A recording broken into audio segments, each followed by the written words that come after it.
Here's a complete guide to completing the Tomb Easter egg on Black Ops 6 Zombies. This can be completed on solo or co-op, will be as comprehensive a guide as possible so you can beat this Easter egg on your first attempt. If you find this guide useful, then be sure to let me know. Recommended loadout for this Easter egg is an AR or LMG with either E for Shroud or Frenzied Guard. Jumping straight in, the first thing you're going to want to do is open up the map by following the objective markers until you open up the door to nowhere. It will lead you to this table marker in the subterranean temple that if you interact with will open a door gateway that will take you into the Dark Ether Nexus where the Pack-a-Punch machine is. The very first part of this Easter egg cannot begin until round 8, so I advise you stay in the spawn room for a couple rounds, potentially with the Rampage Inducer on, to go through the rounds getting as many points as possible until you get to round 8, which is going to be the first part spawn for the Ice Staff. Now, you can completely skip the Ice Staff crafting process if you have a Wonder Bar Gobblegum, but it's not guaranteed you'll get it out of the box. So if your Wonder Bar does get it out of the box, amazing. If not, on round 8, your first Electric Mimic is going to spawn, and once you take it down, it will drop a Monocle item, which is the first of 3 parts that we need in order to build the Ice Staff. The next 2 items cannot be acquired until you've opened up the door to nowhere and have gone into the Dark Ether Nexus. Once you've done that, you're going to be making your way to 2 different sections of the map, which are the first doors you open from spawn on both the left and right side. Starting with the door on the right that takes you to the Neolithic Catacombs with the Deadshot Daiquiri perk, above on the ceiling in one of 3 locations is going to be a flaming lantern known as a Dark Ether Trap.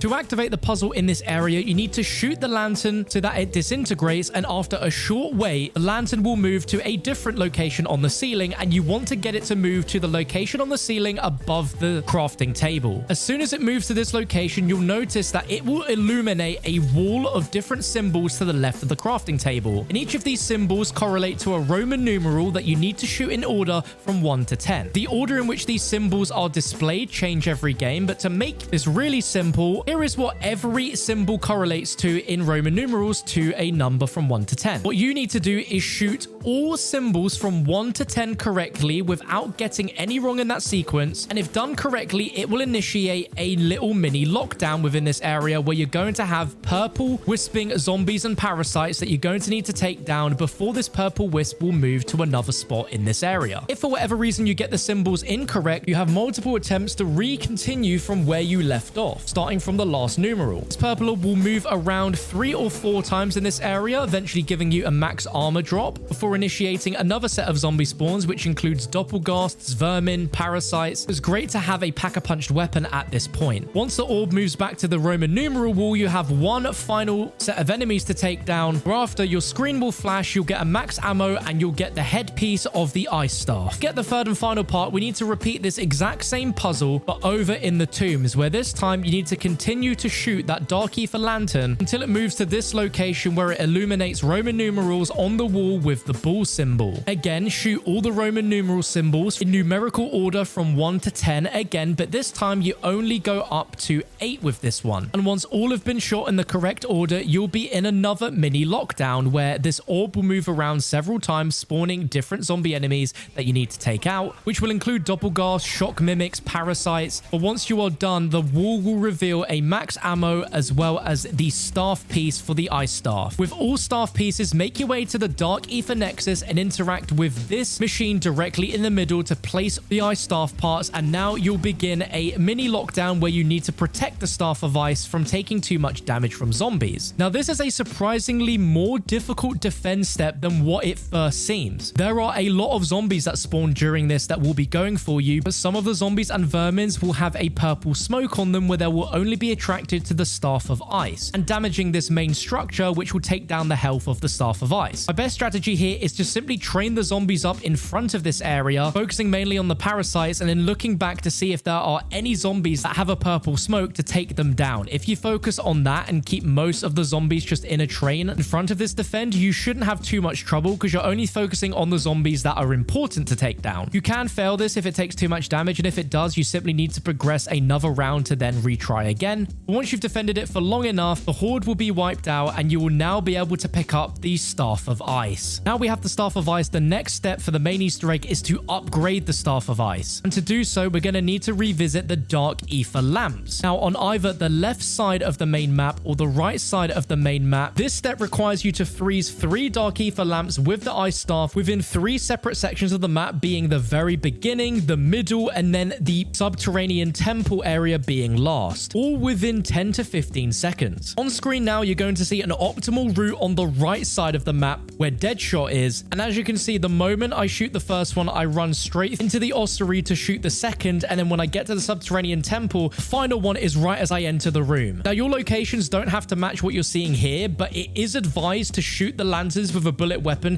to get the locations to move to a more streamlined location, where the moment you shoot one, you can immediately start sprinting forwards to shoot the second one and then the third one. The final one in Subterranean Temple has 5 different locations it can spawn at, so if it isn't right as you enter the room like you see here, it's advised to just shoot the lantern, wait a little moment for it to respawn in a different location, and try again. This could take you multiple attempts, and it's all based on where your locations are for these lanterns to get them all within 10 seconds. If done correctly, you will hear a quote from Archibald, and we can move on to the next step. Make your way into Dark Ether Nexus, and we're going to be shooting 3 floating rocks with the Ice Staff. These floating rocks will have a slight blue tinge to them that you'll get a hit marker if you shoot, and these are rocks that have stones that actually have a symbol on it. So we've got one right up here, and you'll want to note the symbol on that rock. Second could be shot while still on this little plinth to the right of the crafting table, and you'll want to note that symbol down. And then from that plinth, hop down, run straight forwards, and look up at this rock here, and if you get a hit marker, that is your third and final one. Note down those 3 symbols, and then leave the Dark Ether Nexus, and you'll need to run around the map and check every area that has a fast travel teleporter to the Dark Ether Nexus, as one of these is going to be sealed off. And you'll be presented with a door that has 8 different symbols. 3 of these symbols are going to match from the 3 rocks that you previously just shot with the Ice Staff, and you'll need to shoot the 3 correct symbols with the Ice Staff in any order. If done correctly or incorrectly, the portal will reopen, allowing you to go into the Dark Ether Nexus, and the teleporter will take you to an elevated platform above the Dark Ether Nexus, where if done correctly, there will be a purple orb that you'll want to interact with. If done incorrectly, this platform is going to drop you, which you'll need to be careful of, and you'll need to reattempt this on the following round by finding a different random door and putting in the 3 correct symbols. If done correctly, the orb is going to make its way down through the Dark Ether Nexus, spawning in a mix of normal zombies, mimics, doppelgangers, and your job is to follow this orb like your life depends on it. Orb acts as a soul box, so by taking down zombies, you're filling up the orb, but you need to stay by it. If you leave the orb for any far distance at all, you're going to fail, and you need to restart this step again the following round by finding another door location and putting in those symbols. The orb will escort you all the way around the Dark Ether Nexus area, spawning in a mixture of zombies and doppelgangers, but once it gets near to the Pack-a-Punch location here, it's going to spawn in an amalgam, so be very, very careful. This part caught me off a lot, but you need to ignore the amalgam and keep running forwards towards the orb, because if you don't get to it in time,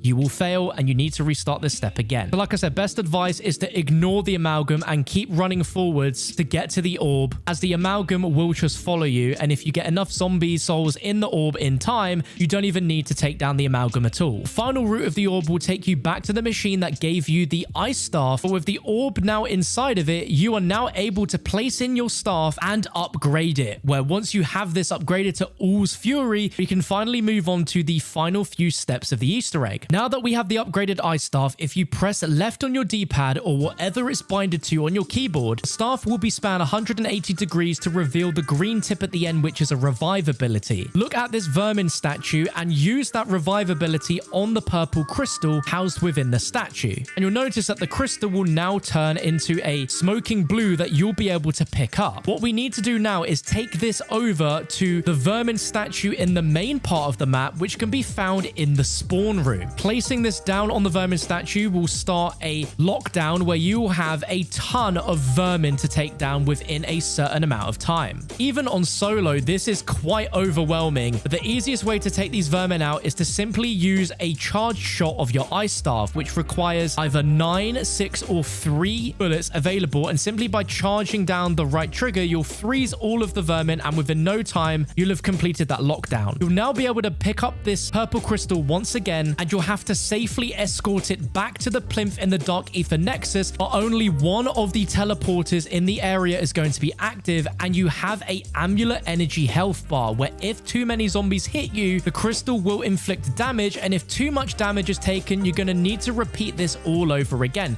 So by safely bringing it back to that statue of the vermin, we've completed the first of 4 trials. The second trial we can now start as a parasite one, which you want to shoot with the revive option of the staff again in order to pick up the crystal housed in the statue. Once you've picked it up, you want to make your way to the shrine of the Hierophants, where in the middle of the room will be a parasite statue with a glowing purple light. Once you've placed this in, you're going to start another lockdown with refine energy as the objective, but with this, certain parasites that spawn are going to be glowing purple, and once taken down are going to drop these purple orbs that, just like Terminus, if you've ever completed that Easter egg quest, you need to run over to pick up and then bring back to the statue. And you need to rinse and repeat this, taking down parasites and picking up these energy orbs and bringing them back to the statue within the time limit that is given. If done correctly, you'll have a wipe on your screen and you'll be able to pick that crystal back up, where just like before, you have a certain amount of health before it's destroyed and only one of the teleporter doors are going to be active on the map. Pick it up, find it, take it back to the Dark Ether Nexus, and then place it back on the parasite plinth, where we have now completed 2 of 4 trials. Whenever you're ready and have ammo with the revive ability of the Ice Staff, you can move on to the third one, which can be found just behind the Ice Staff upgrade machine to the left. And this statue is of a Doppelgast. Simply shoot it with the revive part of your staff, pick up the crystal, and head towards the ossuary and interact with the Doppelgast statue, which will start a lockdown where the statue is going to spawn a ton of Doppelgasts. And if you have the upgraded Ice Staff,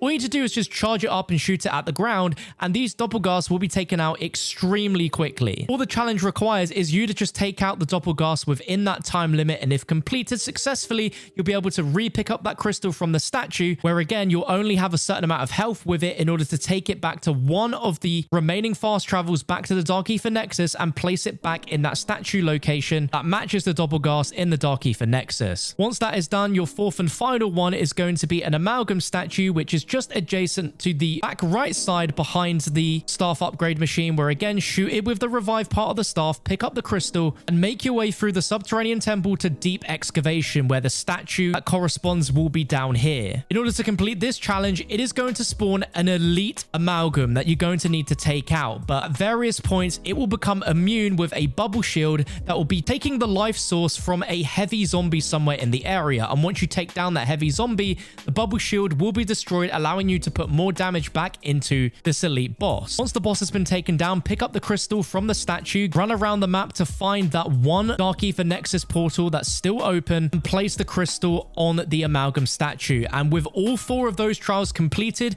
you are now ready to activate the boss fight. But before you begin, I highly encourage that you have all of your perks. You have a triple pack-a-punched weapon, the weapon being at max rarity and having a level 3 armor vest. The support streak, like a mutant injection, whilst not necessary, could definitely save your life in certain aspects. But once you're ready to go, make your way to the very back of the Dark Ether Nexus and interact with this pedestal to reveal a bridge which will take you over to the boss fight arena. Once the Sentinel artifact is interacted in the middle, you're at the point of no return and you're in the boss fight. So be sure you're ready before you do this. This is a very difficult boss fight, but I'm going to try and break this down to be as comprehensively easy to understand as possible. But this boss fight works very differently to the other boss fights in the game, where you're not actually fighting a physical big boss, but instead the Sentinel artifact will act as a main target that will be spinning around the boss arena, shooting a laser going from the ground floor up to the top floor and then back down again several times. During this process, what you want to do is, with the upgraded Ice Staff, just hide either behind one of the pillars upstairs or underground in one of these sections where you have a ton of cover and the beam can't hit you, and charge up the Ice Staff and keep taking down the zombies until the Sentinel artifact stops lasering and becomes a transparent blue. Once it's transparent, you have a very small amount of time to do damage to it by shooting it with your bullet weapon. Whether you're solo or in co-op, Ether Shroud here is fantastic to keep the zombies away, so you can solely focus doing damage damage on the Sentinel artifact, and if you've put enough damage in this very first phase, you'll see the artifact will have multiplied into 2 artifacts. That's happened, you've completed the very first phase, and you can see the boss's health has gone down a little bit, and you'll have a max ammo waiting for you in the middle for you to pick up. For phase 2, this is the exact same procedure, but this time you have 2 lasers that are going to be spinning around both upstairs and downstairs. And the further in the boss fight you get, the more Sentinel artifacts there will be with more lasers that will do more damage if they hit you. So you want to try and avoid being hit by them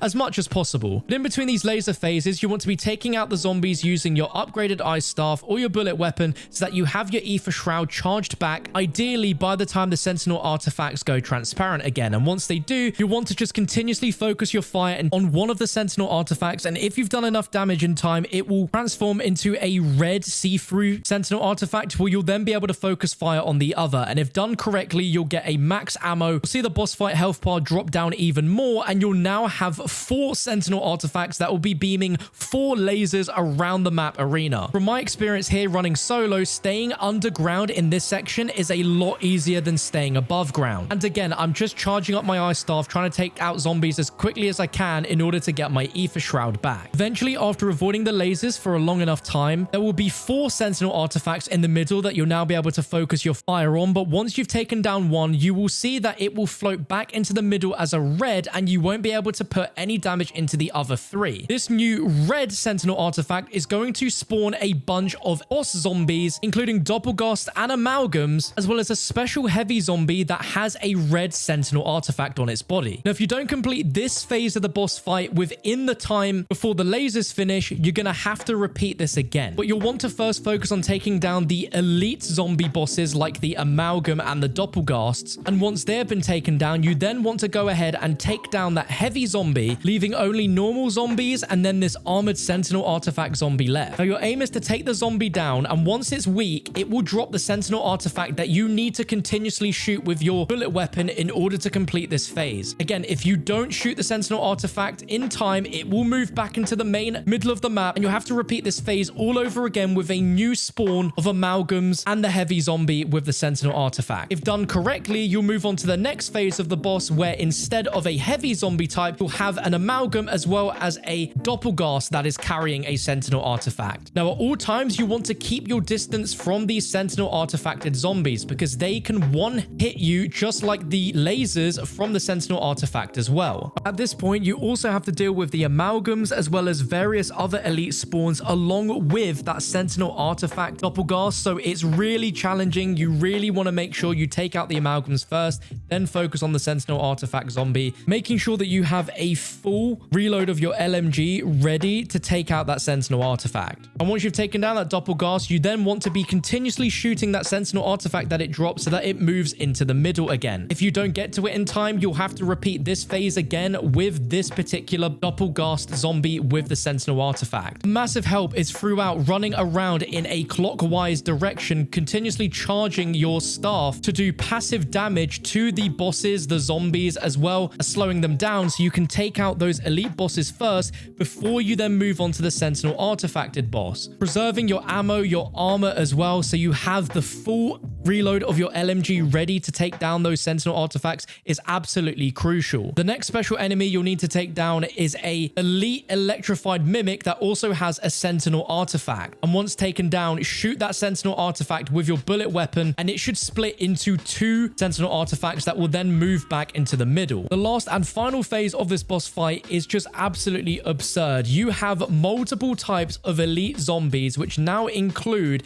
a elite version of the previous bosses you took down, which will now have see-through Sentinel artifacts on that need to be taken down, which includes the Mimic, the Doppelgast, the Heavy Zombie, but you'll now also have an Amalgam that will have a red Sentinel artifact that will need to be taken down. That is an elite version. And this is where I found the Mutant Injection to be extremely useful, because here you have such a high chance of going down from the fact that if they get anywhere near you, either underground or upstairs, it's very easy to go down. But with the Mutant Injection, I was able to take down all of those elites and then the zombies, and then finally weaken that last elite Amalgam that has the final red Sentinel artifact that I need. And once I take him down, I then swap to my LMG and just spray away at that Sentinel artifact to do as much damage as possible to then move that into the middle of the arena. If completed successfully, you will notice that all of the Sentinel artifacts will form in a line in the middle and then move a Sentinel artifact all the way to the door on the upstairs of the boss fight arena. Your job here is to just put as much damage into this final Sentinel artifact on the door as possible, because if you don't put enough damage in time,